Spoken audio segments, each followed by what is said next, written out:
Hey, this is Bruce here on October the 5th, 2022, with the Thought for the Day reading from this 24-hour day book by Hazeldean. It's a book that's been used in AA meetings for years. I think it was first written in late 40s, published I think in 48. But it had been in circulation by the author. Sort of self-published it for a few years in the 40s.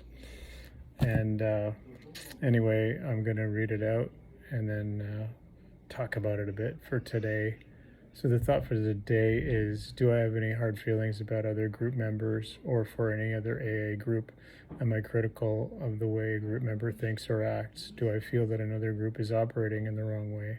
And do I broadcast it? Or do I realize that all AA members, no matter what their limitations, have something to offer, some good, over little that they can do for AA in spite of their handicaps? Do I believe that there is a place for all kinds of groups in AA, provided they are following AA traditions, and that they can be effective even if I do not agree with their procedure? Am I tolerant of people in groups? This is so interesting. The way this is written, it's kind of archaic sounding. I was written, like I said, in the late 40s, into late 40s, when AA was pretty young, right? And there was a lot of different people doing different things, and there was a lot of people had hang-ups, right?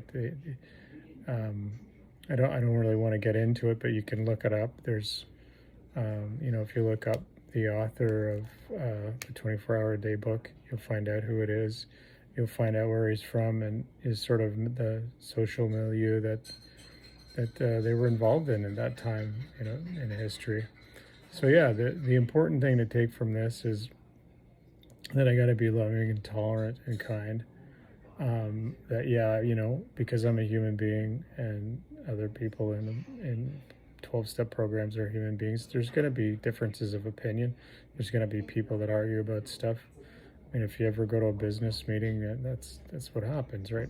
People have expectations, they have opinions, and they get caught up in them, right? But the important thing to remember is that everyone has a place, and people come to the 12 steps and their recovery and their abstinence in different ways. A lot of it's it's more similar than it is different, but there are differences. So what I take from this is I got to be accepting of the differences, and live and let live kind of thing.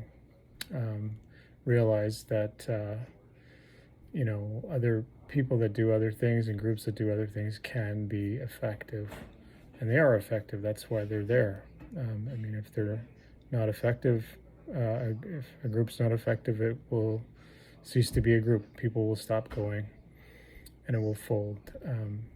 So anyway, this goes on to the meditation of the day, which says, "The Lord shall preserve thy going out and thy coming in from this time forth, and even forevermore. The unseen spirit can guide all your movements, your goings and comings. Every visit to help another, every unselfish effort to assist can be blessed by that unseen spirit.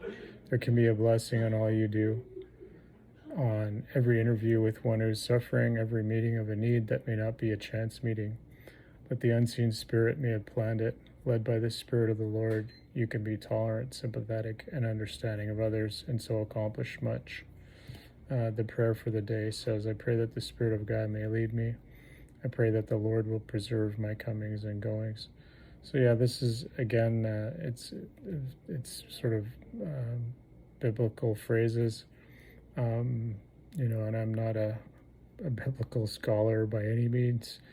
I read this and I take from it, I go, well, okay. I made some notes, so just look at those.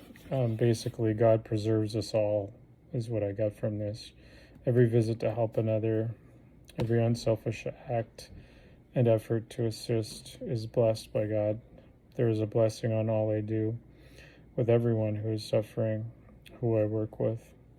Every meeting of a need is useful. I let God lead me to be tolerant, sympathetic, and understanding of others. And thus I accomplish